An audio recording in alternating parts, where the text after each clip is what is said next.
नमस्ते। आज हम बात करेंगे भारत के एक ऐसे मर्डर केस की जिसकी गुत्थी आज तक नहीं सुलझ पाई है। एक ऐसा मामला जो सालों बाद भी एक राष्ट्रीय रहस्य बना हुआ है। जी हां, हम बात कर रहे हैं आरुषि हेमराज हत्याकांड की। तो सोचिए जरा, एक अपार्टमेंट है जो अंदर से बंद है, उसमें कुल 4 लोग हैं और अगली सुबह उनमें से 2 की मौत हो चुकी है। अब सवाल यह है कि कातिल कौन था? तो जो 2 लोग बचे थे, आरुषि के माता पिता, उन्हीं को दोषी ठहराया गया। लेकिन फिर उन्हें बरी कर दिया गया। बस इसी एक मोड़ ने इस पूरे केस को इतना उलझा दिया कि ये आज तक एक पहेली बना हुआ है। तो चलिए इस पूरे मामले को शुरू से समझते हैं।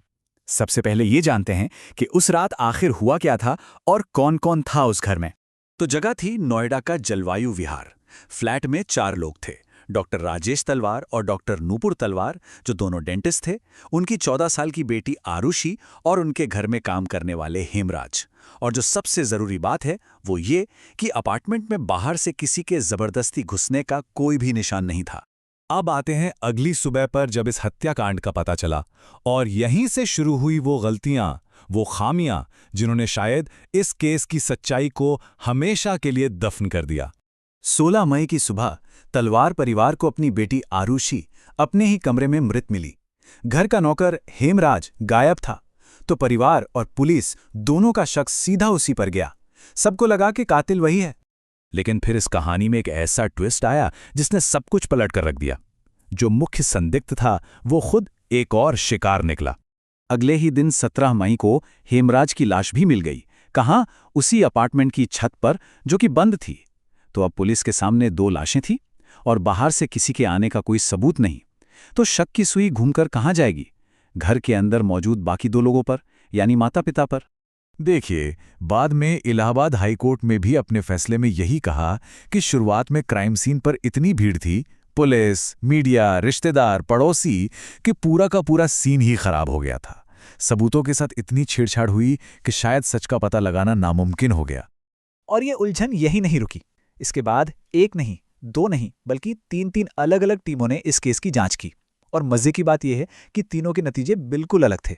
देखिए कैसे सब कुछ बदलता रहा। पहले यूपी पुलिस आई, उन्होंने कहा माता पिता ने मर्डर किया है। फिर केस सीबीआई को मिला। सीबीआई की पहली टीम ने कहा नहीं, 3 नौकरों ने किया है। और फिर सीबीआई की ही एक दूसरी टीम आई और वो वापस माता पिता को ही शक के घेरे में ले आई। मतलब पूरी तरह से कंफ्यूजन। तो यहां आप देख सकते हैं 3 एजेंसियां और 3 एकदम अलग अलग थ्योरी। यूपी पुलिस के लिए ये ऑनर किलिंग थी। सीबीआई की पहली टीम के हिसाब से ये नौकरों का काम था। और सीबीआई की दूसरी टीम वो सिर्फ सर्कमस्टेंशियल एविडेंस, यानी कि परिस्थितिजन्य सबूतों के आधार पर वापस माता पिता पर ही शक करने लगी। यहां एक और बात जानना बहुत जरूरी है।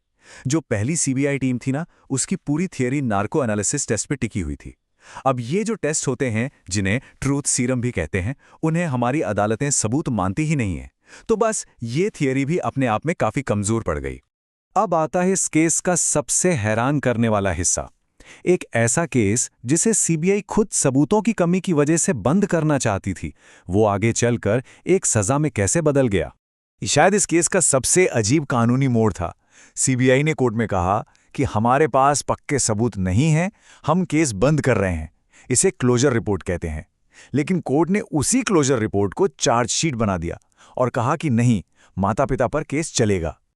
और नतीजा? 2013 में ट्रायल कोर्ट ने तलवार दंपत्ति को दोषी मानकर उम्र कैद की सजा दे दी। लेकिन 4 साल बाद 2017 में इलाहाबाद हाईकोर्ट ने इस पूरे फैसले को ही पलट दिया।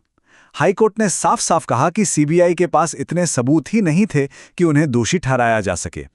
तो हाईकोर्ट के फैसले से तलवार दंपत्ति जेल से बाहर तो आ गए, लेकिन जो सबसे बड़ा सवाल था वो वहीं का वहीं रह गया।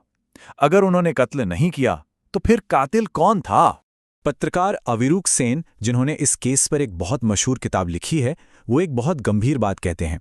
उनका कहना है कि ट्रायल कोर्ट की जज ने तो फाइनल बहस खत्म होने से पहले ही अपना फैसला लिख लिया था। अब अगर ये सच है तो ये हमारी पूरी न्याय प्रक्रिया पर ही एक बहुत बड़ा सवालिया निशान लगाता है। पूरे 9 साल सोचिए, 9 साल तक जांच चली, केस चला, अपीलें हुईं, और 9 साल बाद भी नतीजा 0। मामला आज भी वहीं खड़ा है, बिना किसी जवाब के। तो देखिए, यहां एक बात समझनी होगी। हाईकोर्ट ने यह नहीं कहा कि तलवार दंपत्ति निर्दोष हैं। उन्होंने कहा कि उनके खिलाफ पर्याप्त सबूत नहीं है। इन दोनों बातों में बहुत फर्क है। इसका सीधा सा मतलब ये है कि कानूनी तौर पर यह केस आज भी अनसुलझाई है। और यही बात हमें इस कहानी के आखिरी सवाल पर लाके खड़ा कर देती है। क्या ये हमारे जस्टिस सिस्टम की नाकामी है, या फिर पहले ही दिन क्राइम सीन पर हुई गलतियों ने सच को हमेशा के लिए कहीं दफन कर दिया? ये एक ऐसा सवाल है जिसका जवाब शायद कभी नहीं मिलेगा।